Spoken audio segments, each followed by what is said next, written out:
the reality is that vision that they're coming up with, or the kind of future-oriented ideas, are nothing if they don't translate into traction. And that it gives something for people to align with or kind of jump on board with, but it has to translate into real action. That's the power of an integrator, bringing that down into real life, into the present, and making something of it. Hey, welcome to another episode of Aleph Ventures TV. Today, I'm excited to talk to my guest, Josh Schrock. He is a leadership coach and EOS implementer.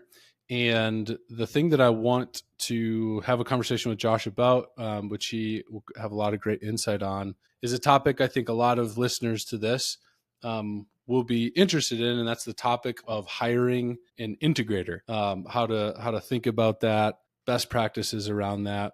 I talk to a lot of business owners, and kind of the day that they can do this is something that they kind of drool over and dream about. And so want to have a conversation about how to do that well.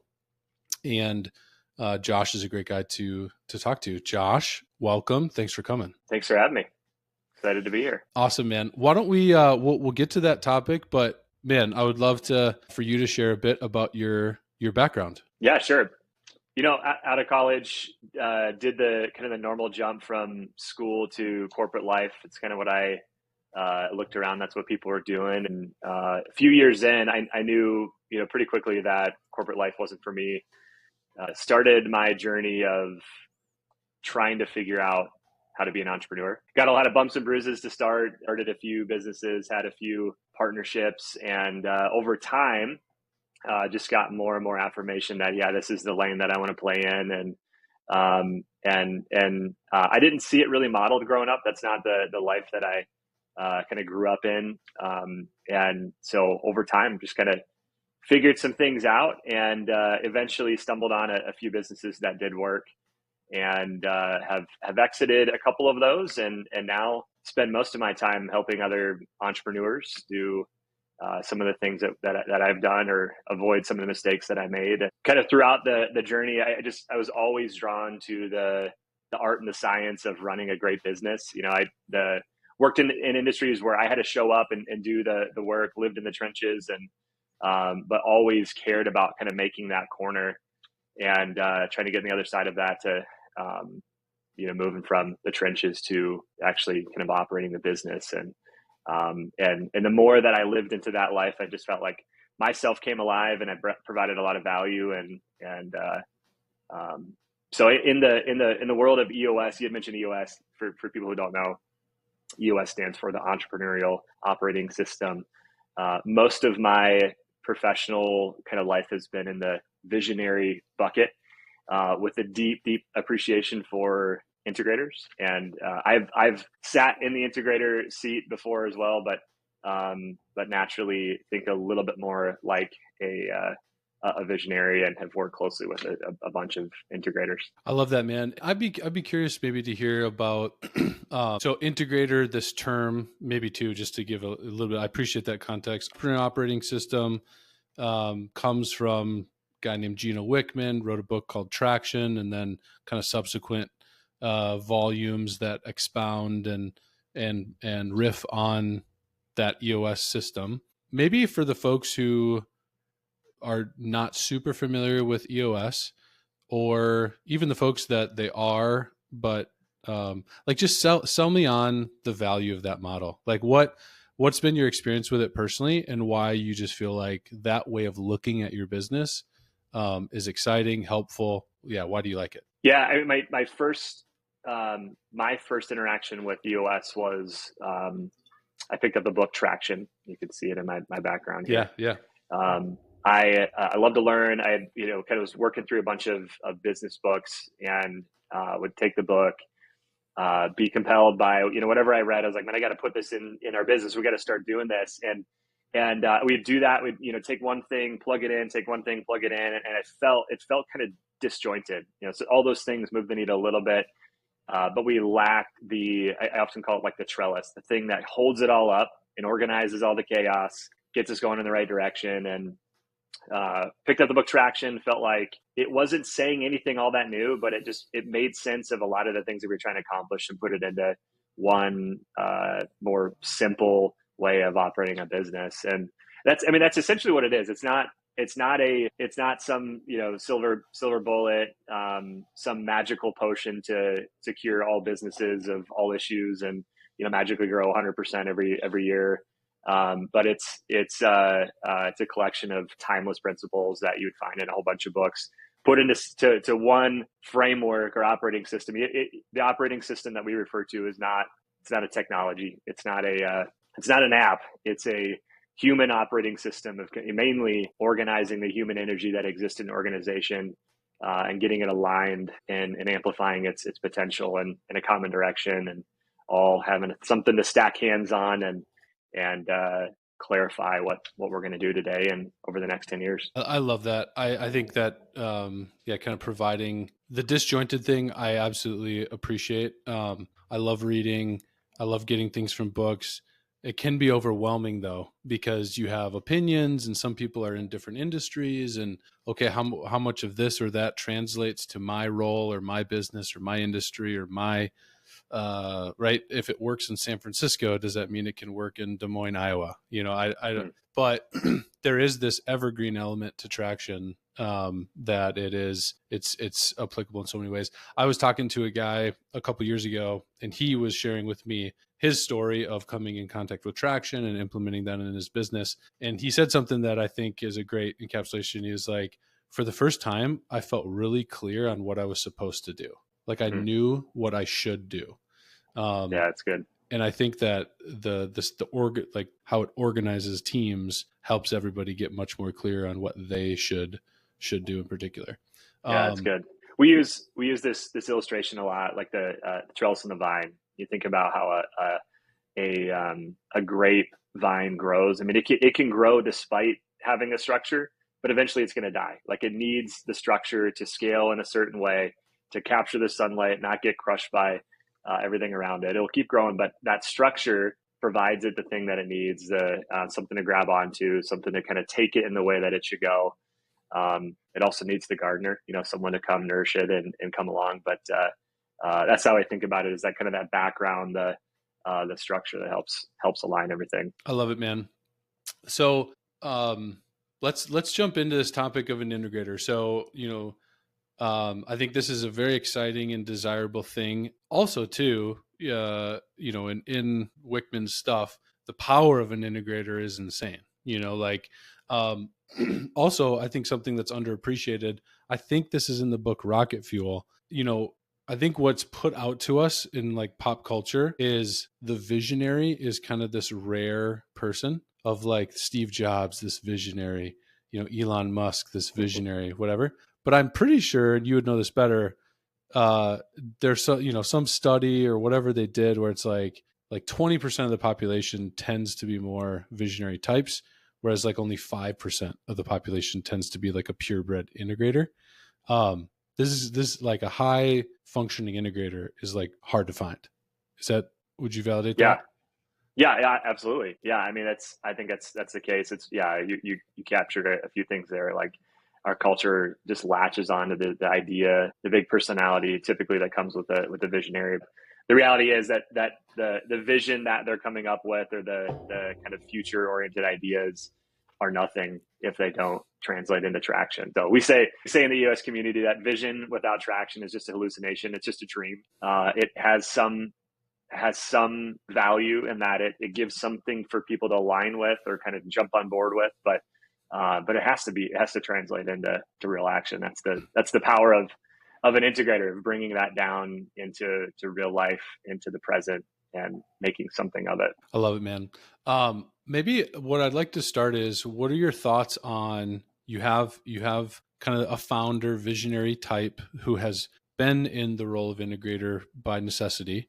I would say in the painting industry, this tends to be, anybody who started a company, to, maybe they're getting to the point of 2.5, 3, 4 million, somewhere in there, in this industry. How should a founder kind of evaluate, is my company ready for an integrator? what should they think of in that evaluation? The first thing that comes to mind is there's like in any normal progression of a business, there's a ceiling that you hit. And one of those ceilings is that your own personal energy as a visionary got a company so far, and you start feeling the pain of, hey, I'm like this energy, the way that I bring, the thing that I bring to the business is only like I hit a plateau.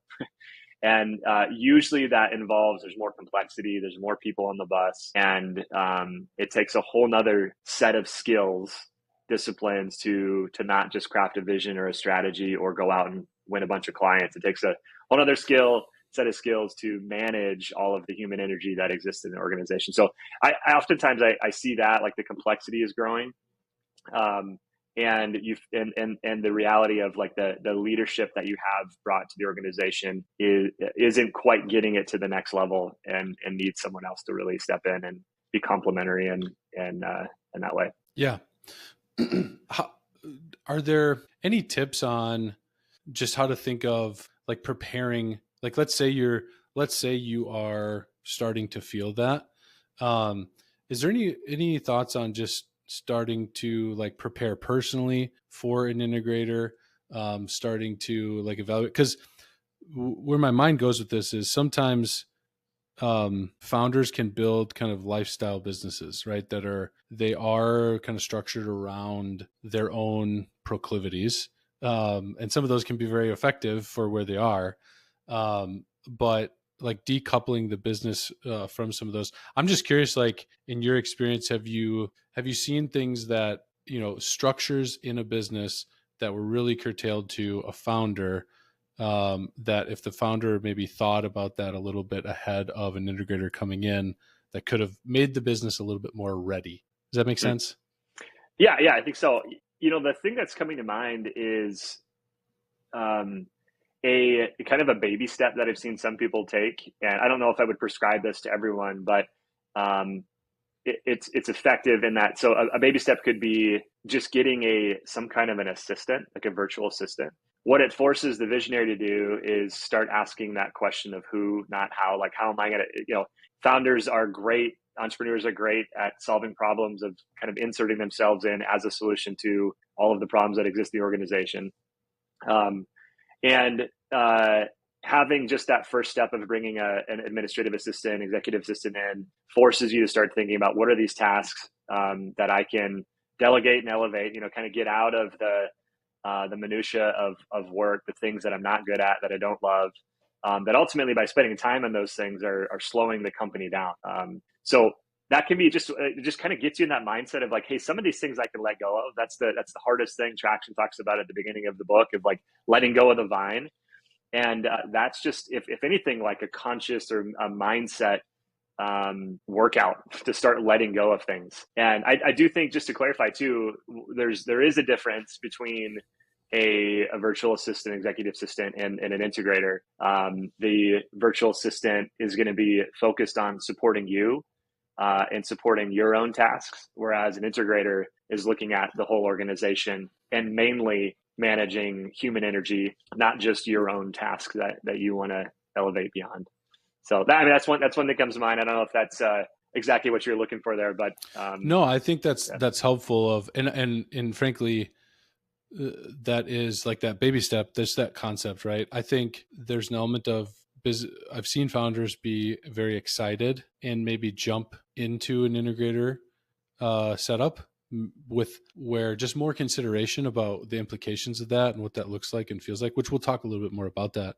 But I think a baby step of starting to change how you think, right? You aren't the one to solve the problems anymore. I have to delegate, elevate. Like, I think that's great. Starting to exercise that muscle, because as you go more into a visionary seat more and more, that's the reality that you live.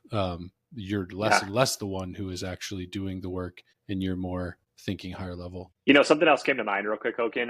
I was thinking about, that I had mentioned this concept of delegate and elevate. Part of that is just naming all of the responsibilities that you do, the tasks that you do every day, putting them in some quadrants to say, hey, there's a line in the sand, these things that I'm not good at, that I hate doing. You try immediately to outsource those kind of tasks as you can, as you have a budget for it. But also as you name some of those responsibilities, it starts usually sparking or giving inspiration to what you want an integrator to do in your particular organization. There's all kinds of templates out there. You could Google, common responsibilities for an integrator, and you get the 3 to 7 things that come up often for most organizations. But I think in the EOS journey, if you work with an implementer, one of the first things that you do is something called an accountability chart. And we talk about the importance of starting with function first. So saying like, what does the business truly need for all of these different roles?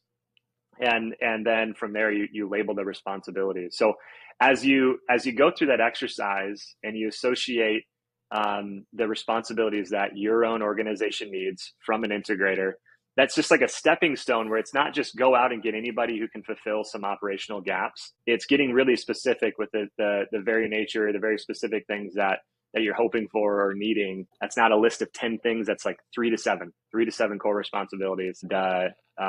This brings a little bit more clarity as you think about how to start looking for the right person. Yeah, I love that push. I think, we could think I'm hiring an integrator, a GM, like I know what I want them to do, but you never just slow down and just put pen to paper. That can be really, really helpful. I feel like too, that's a good segue to something else I wanted to ask on this topic. If you do get clear on, okay, what do I want this integrator to do? What do I need them to do? Where do I need help? That probably helps start the evaluation of who would be right for these things. And there's kind of for a lot of businesses organically growing, like service businesses, painting businesses, that certainly in our world, kind of the internal versus external paths, developing somebody internally or promoting somebody internally into that role versus going to the market and trying to find somebody and bring them in.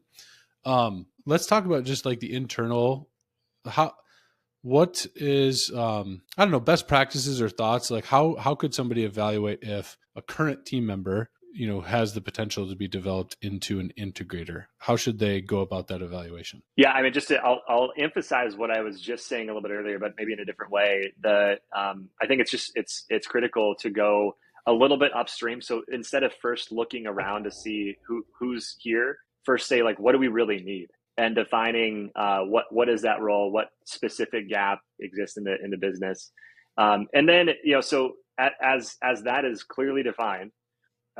We teach people how to use this tool. We call it the people analyzer. And basically you just think about a few things that you're measuring people against. It's core values first. So you're making sure that internally or externally, there's this alignment with our values, how we're going to show up every day, the things that we're going to hire and fire off of, reward and recognize. But right after an analysis of is there alignment with core values, it's then an alignment with all of the key responsibilities that you've already defined, the 3 to 7 most important things for that person to fulfill. And what that does is just, it creates like an objective metric. It's not like, how much do I like this person versus someone else? What are does this person have a MBA versus, high school diploma? It's like, it's a little bit more than that. It's a little bit more specific about, values and responsibilities. And then internally, I'd say more often than not, if it's a relatively small business, you're going to look around and say, hey, there's probably someone who could do some of these things, but maybe when I actually am diligent about labeling all the responsibilities that would really move the needle for the organization by fulfilling integrator role. I think more often than not, it's hard to find that inside of an existing organization. But the part of the value is like, let's say, hey, you decide we want to get the integrator. We're gonna post about this or start trying to find one. It can be kind of an awkward conversation if someone internally does want it. They raise their hand and say, hey, I'm ready for it. Would you consider me for it? That people analyzer gives you just an objective thing to say, hey, like we're close here. I love you raising your hand, but we're really looking for something that is a little bit more of a fit because of these, 2 to 3 really objective things. So yeah. I think that objectivity for sure is I think great. Starting with the function, also too moves it away. It just takes the personal side out of it, and it gets a lot more objective. I'm curious your thoughts on, because there's the reality too of there's growth in seasons to the business. So I don't know. Sometimes I personally have I feel different from time to time on, does it have to be 100% or nothing? So meaning, do you need to have somebody who is the full stop integrator, they're pure integrator, they do all of those things? Or kind of back, like baby stepping into it, what are your thoughts on maybe having somebody, maybe you create that list and they could effectively do half of it or 60% of it. And all right, as the founder, I'm going to make the decision to hold on to that other 40%. I don't know. What are your thoughts on that? I mean, yeah, I think it's a great place to start. And that's where there's a little bit more alignment with, leveraging human assets that already exist in the business. You can start maybe even kind of breaking down what that role is and have someone fill it. And you just get feedback. So maybe that person lives into more of the reality of what's needed for a full-time integrator, but maybe not. You gain the experience, the action of just trying something out, and either getting affirmation that this is a right kind of fit, this is what we're looking for, or not. But I think one of the things that I didn't mention earlier is there's this objective, role, responsibility that we can look to and help make decisions. But one of the vital things about the integrator role is its connection with the visionary. And so you can't overstate that. You can't overlook that. To the degree that they're in sync, that there's trust, there's good communication. That's where the book Rocket Fuel comes from. For those who haven't read it, in the U.S. library, they talk about this concept of rocket fuel, and that's when visionaries and integrators are so in alignment, so in sync, really leaning into the strengths of each other. It's where the organization can really experience some what feels like rocket fuel. They start just taking off. And that doesn't happen without relationships of trust and mutual respect. And so that's where things get a little bit more personal. And so, internally and externally, that has to be considered, like how effective will this person be in dealing with the good and the bad of whoever the visionary leader is. Yeah, that's helpful. And maybe, so thinking then of going external, I think to that point, there's this like relational piece that is very important. There's the core values piece that's obviously feeds into the relational element. I have a buddy who I know had a rep with somebody who had probably all the competence that the role needed, but the culture impact of them coming in was just not a good fit. And that could be challenging. Maybe let's think about, okay, go to the market, maybe you do the evaluation. Hey, I don't think there's anybody internally that this would make sense for. I'm going to go to the market. I don't know. What are your, like, in the interview process, best practices, things to emphasize, maybe things to not get too hung up about? I feel like in an interview, there's no silver bullet. I think people want that, but there's this reality of you're betting at some point, like at some level, you don't know what you don't know. So, but I think the goal is more, how can I major on what should be majored on and minor on things that should be minor on? But thoughts on going to the market for finding this role? Yeah, well, one thing that I think should be stated, we're talking about, and your audience is going to be, when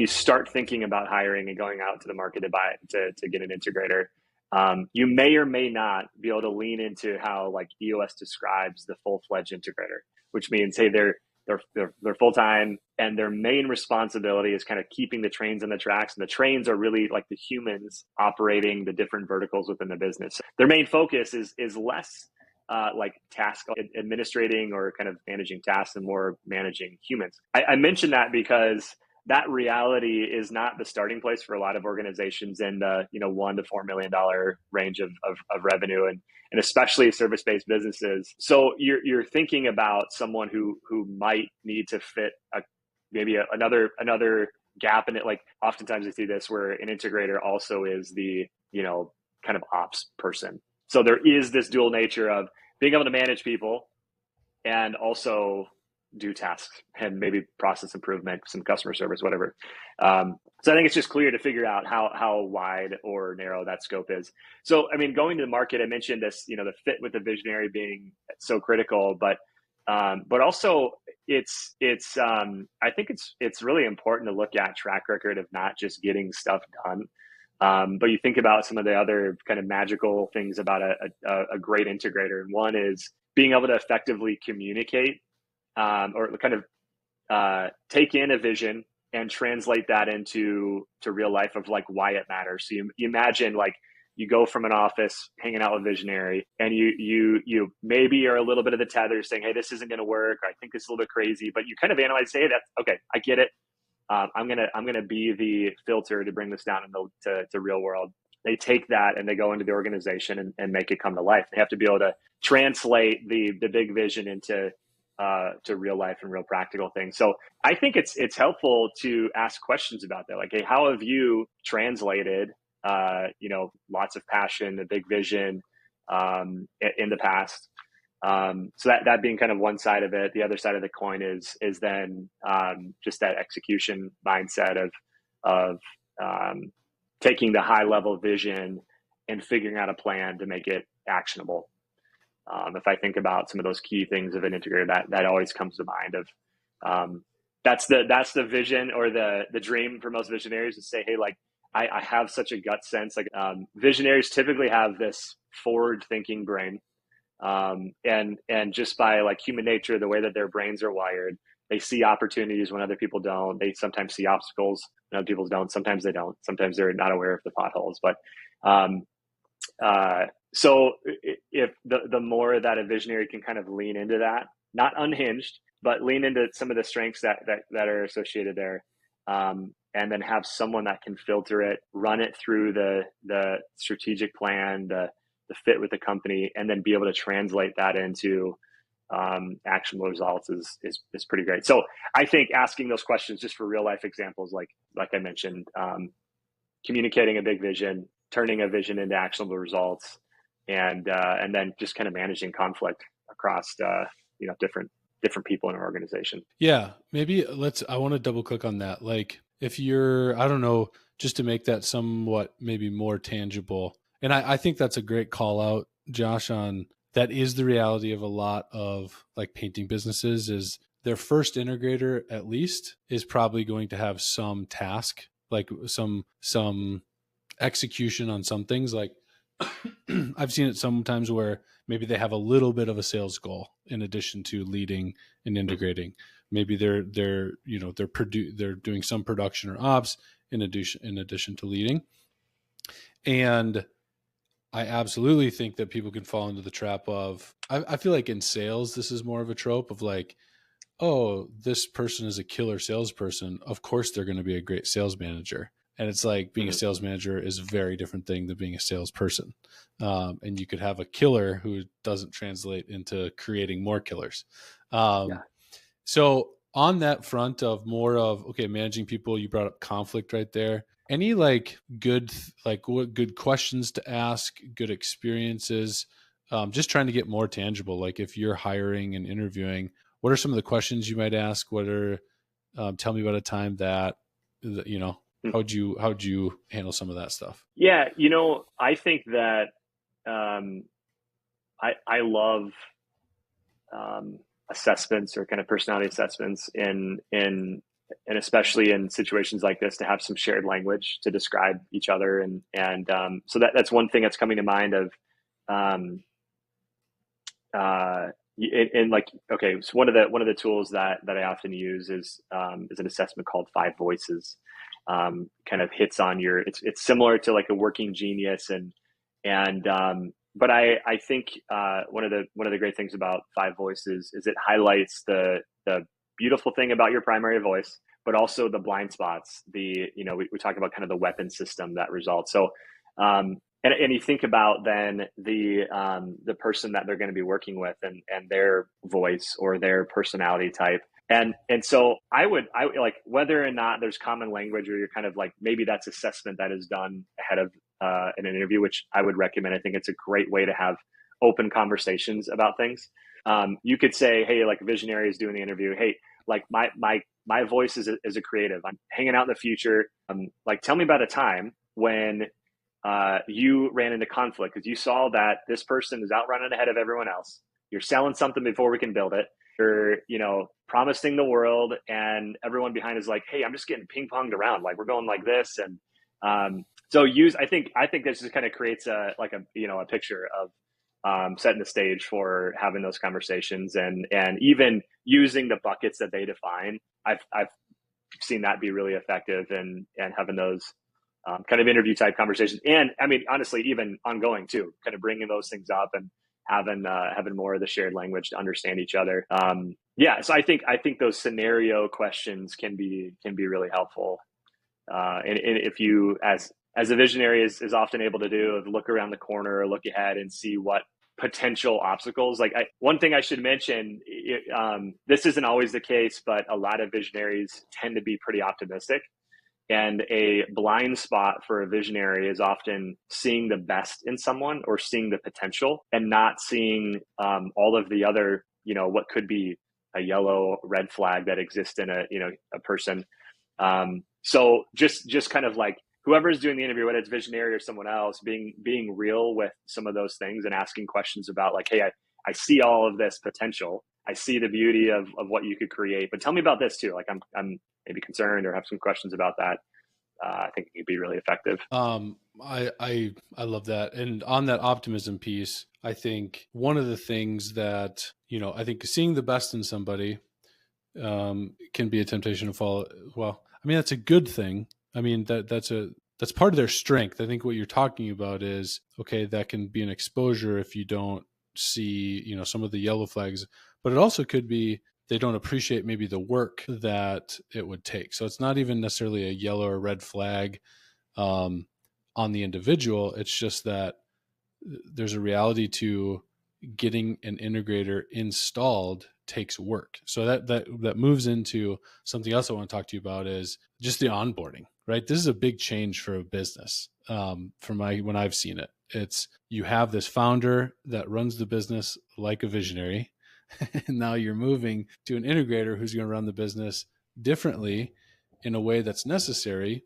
But then how can we do that without losing the culture and there's that kind of thing. So I don't, thinking about the first, 30, 60, 90 days, anything that you would recommend, whether it's practices, exercises, cadences, how can people who make that hire make that kind of onboarding process effective? Yeah, a lot of ideas there. One just contextual thing that's coming to mind. It reminds me of a conversation that I've had with my kids.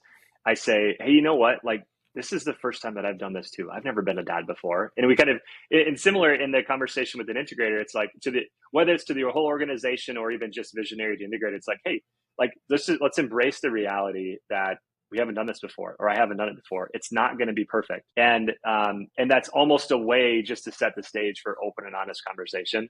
Because without that, you're almost destined to fail.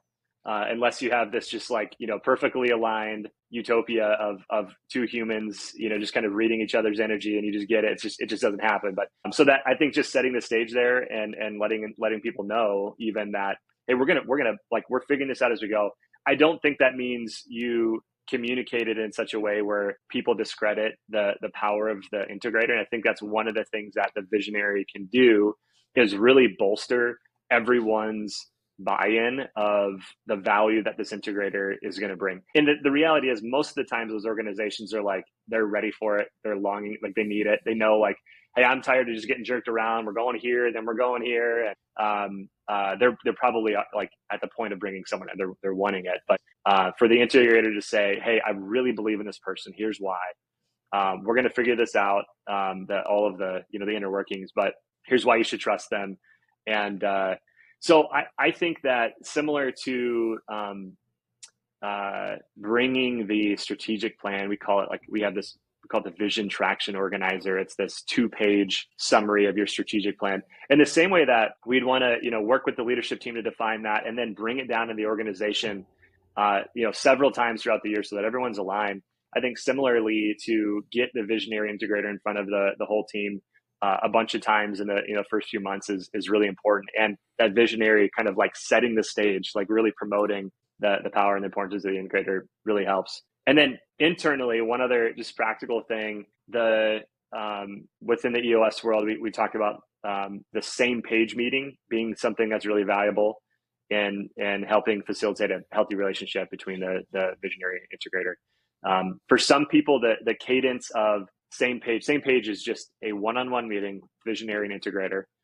And I'd say whatever cadence you get into the beginning, you should start with once a week, and like even more practical than that, have your one-on-one same page meeting just ahead of your senior leadership team level 10 meeting.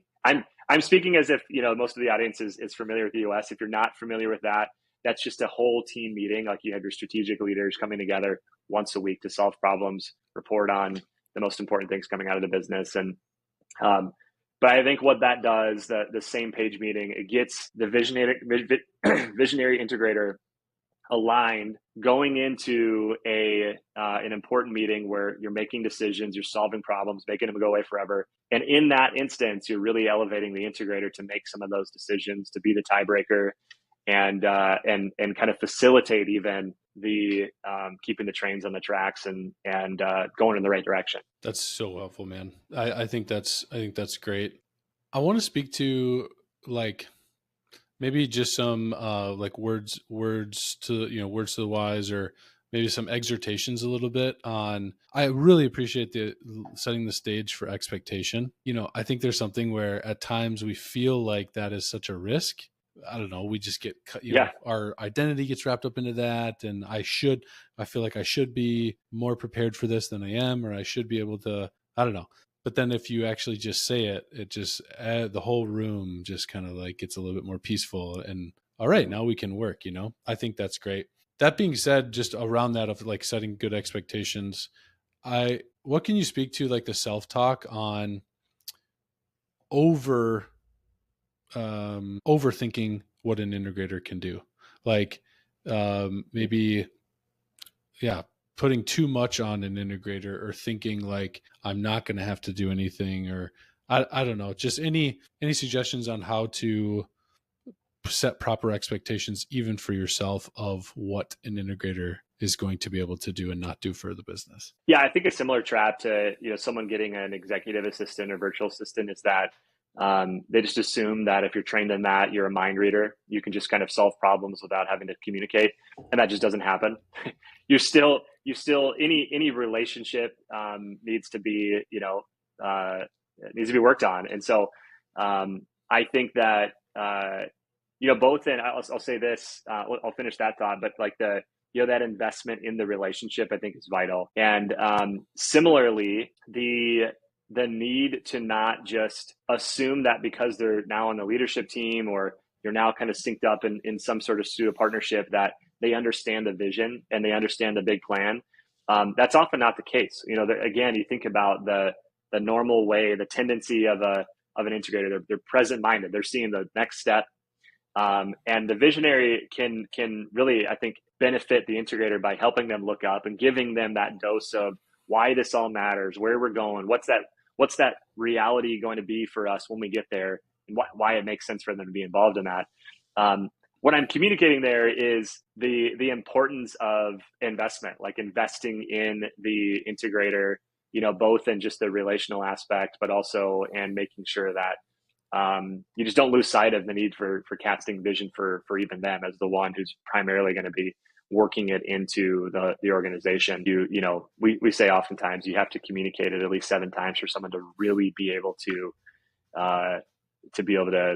effectively engage with it and understand it. So, and I just think too, in terms of unrealistic expectations, you think about the mind reader, you think about the ability just to kind of, for them just to get it, like to be able to communicate that stuff takes time. And so I'd say, similar to what we were talking about earlier, just kind of calling some of this stuff out, is that it takes time.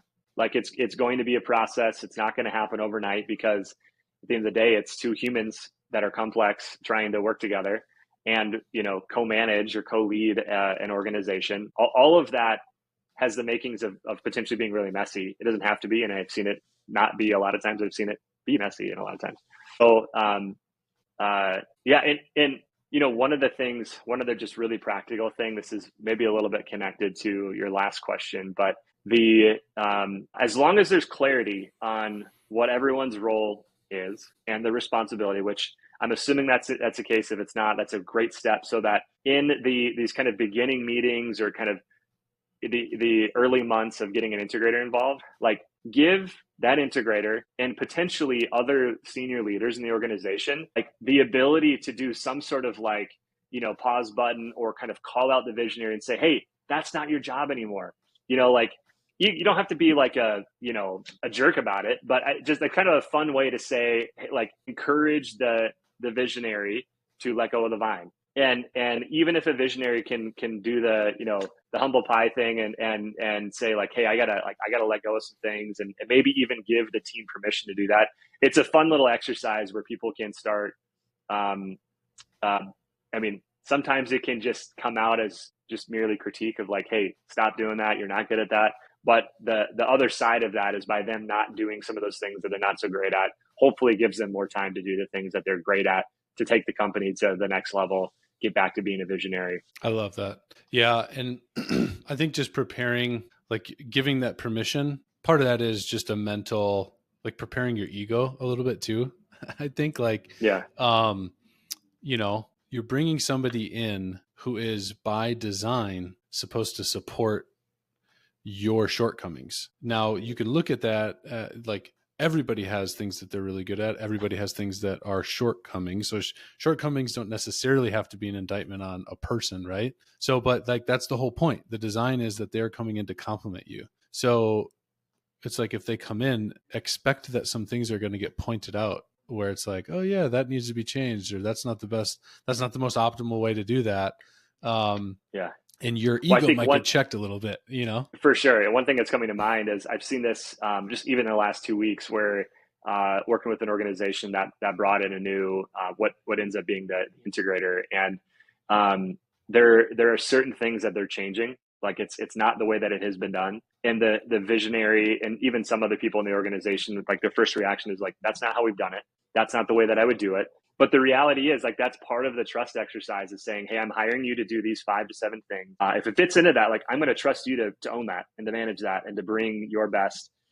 Even if that looks a little bit different, the reality is they might be seeing where that goes. And you might not be able to see it yet because you're, visionary thinking, big picture, not understanding that some of this might feel like working backwards right now by implementing some new idea or some new operation. But the reality is, as long as you're synced up on vision, more often than not, that integrator's going to do some things that just kind of pave the way for even more growth, rather than slowing it down. That's great. That's good stuff, man. Yeah, I appreciate that. I think you give folks a lot of really, really good things to think about if you're going out in 2025, and this is the year that you're going to find an integrator or kind of make that move. I think really good advice there. Where could people find you? If folks want to connect with you, hear more from you, where can they find you? The best way is probably my website, joshschrock.co. Schrock is SCHROCK.co. So that's it's a good landing point, and people will be able to find me there. Awesome, man. We'll probably throw that in the show notes or something. Brother, I appreciate the time. Really helpful, really good stuff. Have to have you on again sometime in the future. Maybe we'll take the visionary side of the equation, but thanks for the time. Appreciate it. Yeah, anytime, man. Good to see you. All right. Take care.